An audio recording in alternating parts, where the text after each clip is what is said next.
This entirely peaceful protest was broken up with a volley of tear gas and with some of the most aggressive policing I have yet seen here. The reason for such action was not immediately apparent, for the curfew was still an hour away. Anyone on the road was beaten back. And we watched as the streets around the White House were cleared.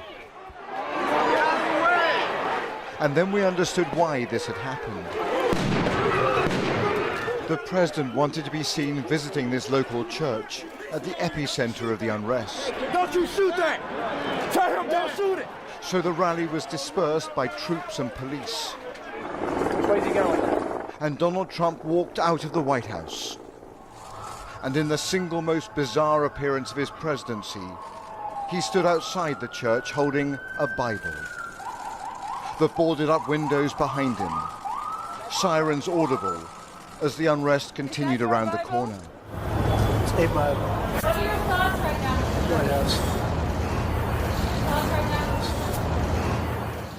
Hundreds of troops have now been deployed on Washington's streets. Indeed, they were filmed entering the White House compound. Trump is now reframing his presidency in a way that will outrage many. I am your president of law and order. These are not acts of peaceful protest. These are acts of domestic terror. Then he made a threat that may not even be constitutional. If a city or state refuses to take the actions that are necessary to defend the life and property of their residents, then I will deploy the United States military and quickly solve the problem for them. Outside the White House gates, those protesters the president was labeling as anarchists were in fact pleading for the police to stop their baton charges. We watched as Simona implored officers to respect her rights. You know what it feels like? We have every right to be here. We have every right to live. We have every right to peacefully protest. You cannot take our voices from us. You will not take our brothers from us any longer. You will hear our cry. You will hear our mothers' cries. To the day you die, you will hear our mothers' cries.